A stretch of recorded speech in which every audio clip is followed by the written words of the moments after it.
Allô?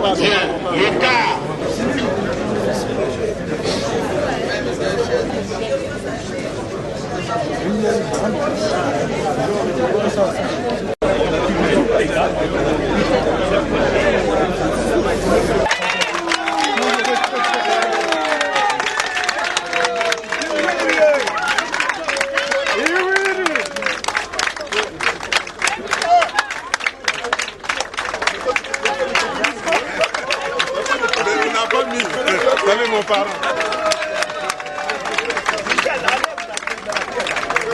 Comment ça va? Ça va.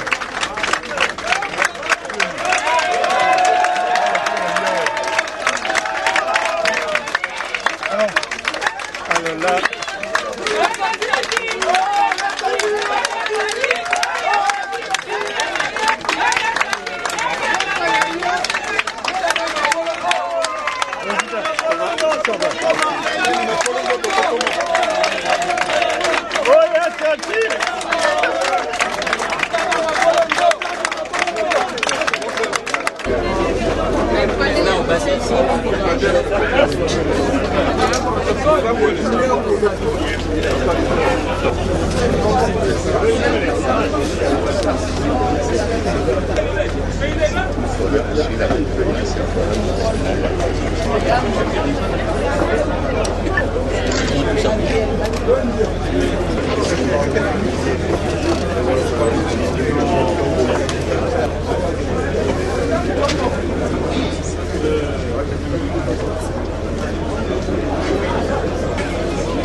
Mes chers camarades dirigeants et membres des partis et des associations regroupés au sein des forces politiques et sociales opposées au changement de la Constitution du 20 janvier 2002. En ce jour où les regards du peuple congolais inquiet pour son avenir qui s'assombrit davantage, avec cette crise politique inattendue et cyniquement imposée par le président de la République, les regards, dis-je, sont tournés vers nous, vers notre conscience individuelle et collective, vers notre responsabilité qui sont interpellés.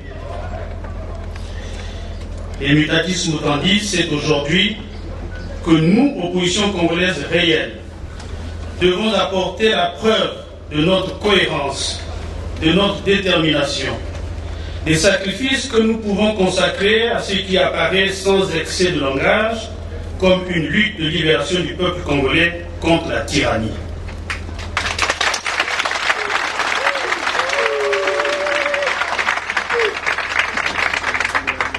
Et justement, le préambule de la Constitution du 20 janvier 2002, dont nous défendons bec et ongle maintien, consacre la résistance comme moyen de lutte contre la dictature et nous donne le droit de nous délier de l'obéissance républicaine face à l'exercice tyrannique du pouvoir et à l'usage de la violence d'État. Camarades et chers amis, honoré d'accueillir la première grande rencontre de l'opposition congolaise en ces lieux qui habiteront bientôt, je l'espère, le futur siège de l'UPADES, et précisément sur ce site encore nu, où sera construite dans 5 mois une salle de conférence de 500 places, juxtant le bâtiment administratif principal en cours d'achèvement. Je ne peux que vous exprimer toute l'émotion des militantes et militants de l'UPADES. Permettez-moi de vous traduire en leur nom les attentes légitimes du peuple congolais, de voir réaffirmer, à l'issue des présentes assises, le projet assumé d'en finir avec la gestion patrimoniale de l'État, d'arrêter la déliquescence de l'État et la ruine de tant d'années de construction d'une nation fraternelle sacrifiée sur l'autel de l'émergence du népotisme. Il s'agit, et c'est notre tâche aujourd'hui, de donner une réponse appropriée aux velléités de coup d'État constitutionnel que s'apprête à commettre le président Denis Sassou Nguesso dans un ultime élan putschiste. Puisse le Tout-Puissant nous accompagner dans ce noble et patriotique engagement au service de la démocratie, de la dignité et de la respectabilité de notre cher et beau pays, le Congo. Bienvenue ici chez vous et excellents travaux. Je vous remercie. La tenue de cet dialogue alternatif traduit notre droit démocratique à exprimer notre différence et notre façon de voir, et aussi la manière dont notre pays est géré. Année après année, un certain relâchement s'est institué dans l'observation des principes et des règles de l'art de gouverner. Peu à peu, la gestion des finances publiques a viré vers la privatisation de ce pays par une caste de possédants qui ne sont pas des capitaines d'industrie, mais des fonctionnaires dont l'audace des réalisations choque énormément.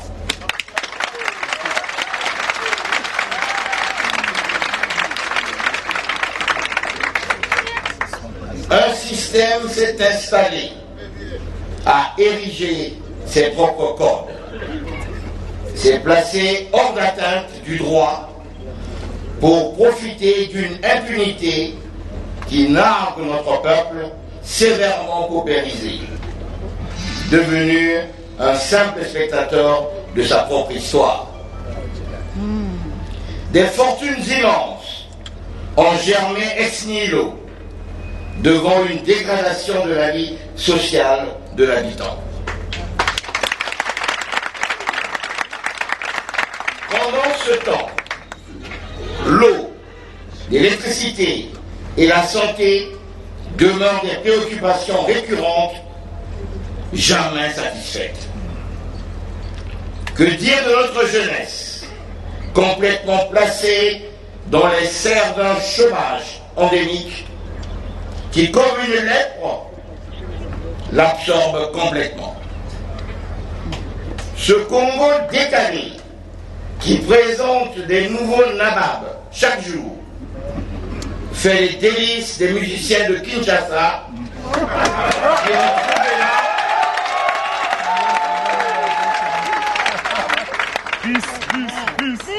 des musiciens de Kinshasa qui ont trouvé là un film intarissable en chantant les louanges de ces beaux messieurs très sensibles au genre.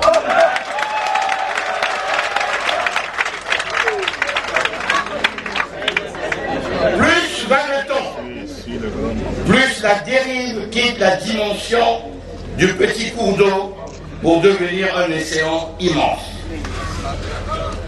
Pris par le vertige de tous les crans qu'il dépasse, le système est devenu sourd à tout. Le nez dans le guidon, il fonce droit devant, lui et ne discerne plus rien. Sa boulimie l'emporte.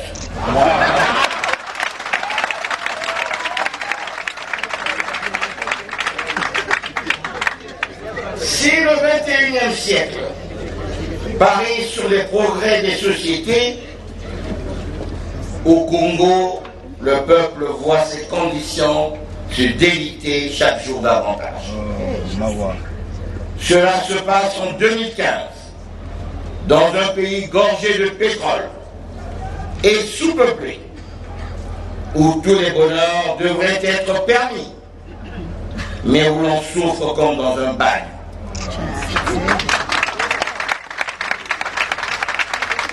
Ne me demandez pas à ceux qui ont perdu le pouvoir en 1997. Ils marchent à l'ombre de la richesse nationale sans être concernés. Tout ceci parce que la réconciliation nationale, pour refonder le pays, ne s'est jamais réalisée.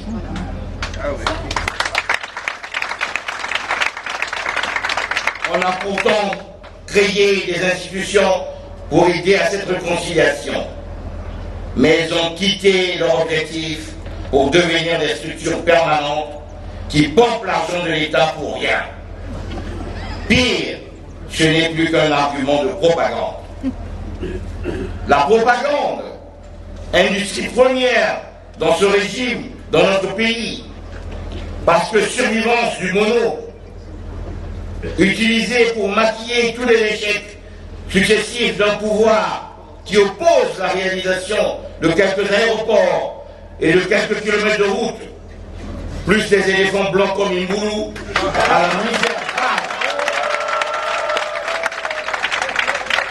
la misère grave, du peuple. Voilà la toile de fond du constat. Mais qui est heureux dans ce pays?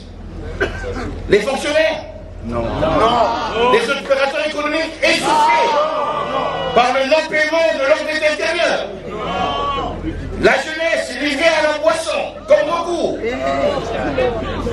Dans un pays où il n'y a pas de bibliothèque, pour eux, pas d'équipement sportif. Que font nos enfants pendant les vacances? À l'époque, il y avait au moins les colonies de vacances. Mais que dire de la démocratie et du droit? Une indication sur notre pratique démocratique. L'opposition n'a pas le droit de citer sur les médias d'État.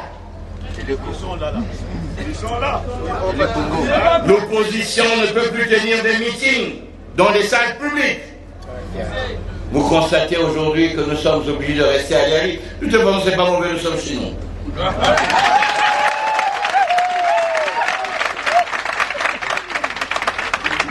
Et le droit. Chacun de notre vécu voit très bien que c'est devenu une notion toute étrangère. On bassine le peuple avec des discours sur la paix. Et quand celui-ci, à travers les partis politiques, entreprend de vouloir comprendre où l'on va avec cette dérive sans fin, l'on sait dire que les armes risquent de sortir. Mais quelles armes? Ce peuple pacifique n'en a pas. Vous le savez très bien comme moi.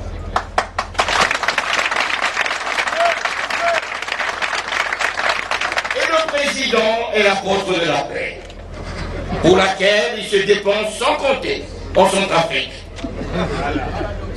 Le système essaie de contraindre le président à changer la Constitution. Un homme qui a fait autant d'années au pouvoir s'est réalisé. Il a côtoyé les grands de ce monde. Il a fait pour son pays ce qu'il pouvait faire, et pour ceux qui le connaissent bien, il serait acquis à l'idée d'une alternance qu'il habite en démocrate. Mais aura-t-il la force et la solidité d'être grand en allant dans le sens de l'histoire aujourd'hui? C'est sa responsabilité. Celle du peuple congolais, c'est le devoir d'inventaire et le respect sans faille d'une constitution qui a garanti la sécurité des Congolais jusqu'ici.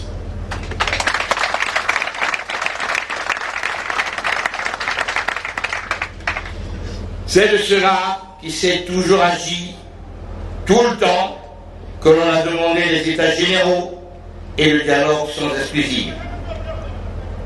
Un pouvoir qui se targue d'avoir des résultats, mais aurait été heureux d'arriver dans les États généraux.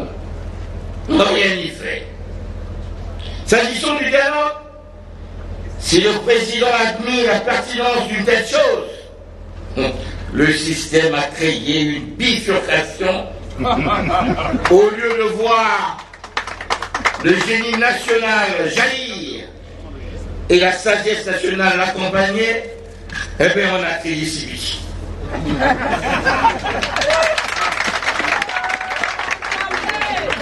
Nous aurions pu mener une campagne contre Sibiti, stigmatiser cette mauvaise subtilité. Mais que valent les invectives et la querelle, là où pour sortir de la difficulté, la hauteur de vue s'impose. C'est ainsi que nous avons entendu Sibiti comme l'expression des partisans du oui au changement de la Constitution auquel nous opposons notre différence aujourd'hui par cet interdialogue. Fort de ces deux tonalités, le président de la République aura une grille de plus complète des sentiments qui montent du pays réel. À partir de là, l'idée d'un vrai dialogue sans exclusive, tenu dans le sens de la mesure et de la responsabilité, pourra être défendue par lui. Cet interdialogue ne manquera pas de potence. De mon point de vue et celui de tous, c'est une contribution responsable qui révèle la détermination du pays à retrouver le droit, et ça ne devrait pas être négociable. Je vous remercie. Des groupements politiques, des plateformes et mouvements citoyens engagés dans la lutte pour le respect de l'ordre constitutionnel et l'alternance démocratique en 2016. Mesdames et messieurs les individualités, mesdames et messieurs les délégués au Forum national alternatif, camarades et chers amis, les dirigeants des forces politiques et sociales opposés au changement de la Constitution du 20 janvier 2002, qui sont favorables à une alternance démocratique et paisible au Congo en 2016, m'ont fait l'insigne honneur, en ma modeste qualité de doyen d'âge, de procéder au lancement des présentes assises et de vous adresser en leur nom les très vives salutations de toutes les forces vives de notre pays ayant été à la base du présent événement qui marquera de façon indélébile l'histoire politique de notre pays.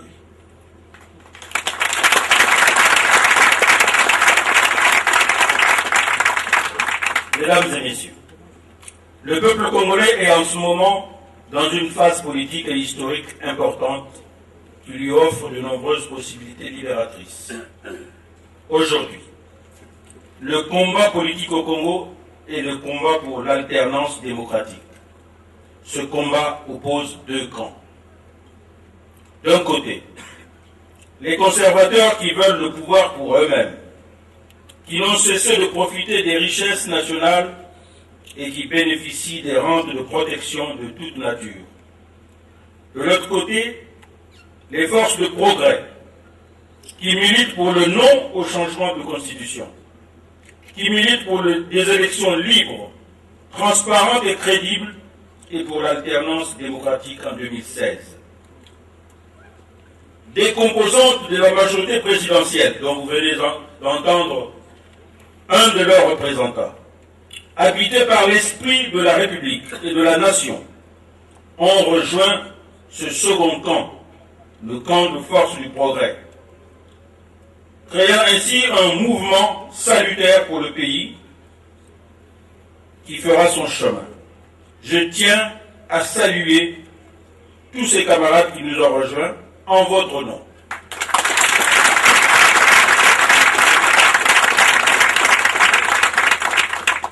C'est dire que l'élément nouveau et structurant dans le pays, au plan politique, est le rassemblement élargi et ouvert des forces de progrès et de modernisation autour de la question majeure de l'alternance démocratique en 2016.